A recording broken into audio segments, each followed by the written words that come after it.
Reflexão 3. Essa reflexão, ela vai muito no sentido aí, ainda né, naquela ideia de que nem 8 nem 80, né, algumas coisas vão mudar, outras não, mas ela vai na direção da gente pensar aí as políticas de educação no Brasil, né, principalmente no que diz respeito à educação à distância. Há um impacto né, do isolamento social e da epidemia na vida escolar radical. Né? Então, o que a gente faz? Né? O que as escolas fazem? O que a rede vai fazer? Vai dar férias? Não vai? Lança a mão do ensino online? Como é que é? Né? Além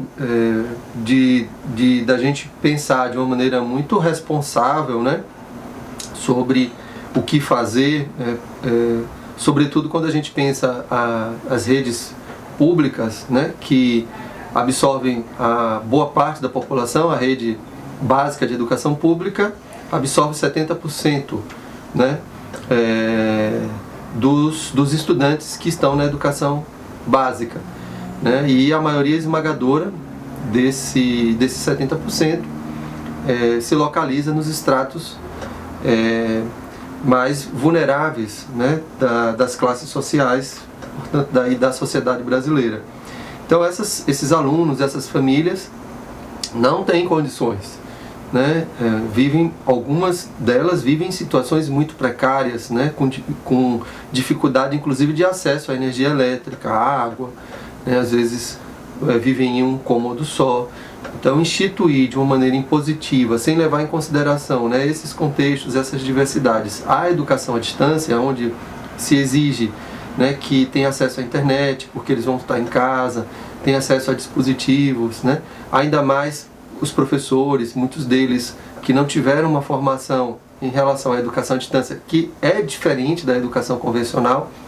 Então, isso é realmente uma questão que a gente precisa estar abordando. Um outro ponto, que aí está mais diretamente relacionado àquilo que eu estava falando do 8, nem do 8 nem do 80, é que muita gente está dizendo, porque depois dessa pandemia tudo vai virar educação à distância, educação online. Não. Gente, nós já estávamos num processo né, de absorção e de integração dessas novas tecnologias, né? Claro que talvez aqui no Brasil de um modo desregulamentado, até perverso, né? Por conta de interesses econômicos, a gente sabe disso. Mas é um processo, são ferramentas, né? São instrumentos que a humanidade tem produzido na contemporaneidade. E é importante que isso seja incorporado, inclusive no cotidiano das escolas, na forma como a gente aprende, na forma como a gente ensina, na forma como a gente lida com os conteúdos.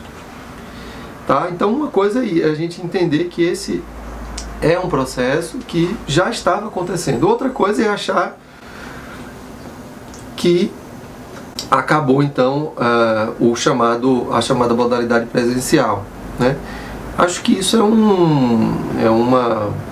uma avaliação muito desfocada, né?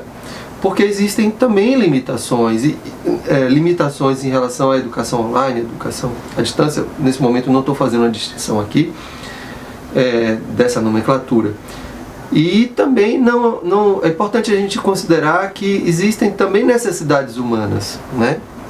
A necessidade do contato, a necessidade da relação, né? E também da gente entender que os processos educativos eles são relacionais, são vinculares, que depende do vínculo. Então não é só uma questão de um design instrucional, de um bom design. É importante um bom design instrucional, mas isso não garante, isso não é suficiente, né? Tem outras coisas muito mais relacionadas aí ao vínculo, né, ao contato humano, né, que diz respeito à necessidade do ser humano, né, e que também as novas tecnologias, se por um lado ajudam e facilitam, como é o caso agora, que a gente está em isolamento social e permite que a gente continue fazendo trocas, mas também tem suas próprias limitações.